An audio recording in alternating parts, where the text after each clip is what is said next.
Hello everyone, welcome back to this channel.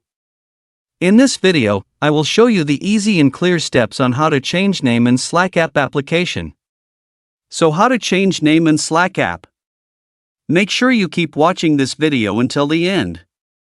Let's get started right away.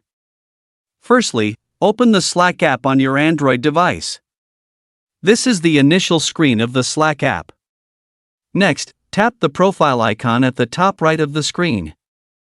And a menu like this will appear. Tap the profile icon here. So, in the name section, delete it and type in the name you want to change. After it finishes, tap Save at the top right. So that's it, tutorial how to change name in Slack app application. Thank you for watching. I hope this video was helpful. See you in the next video.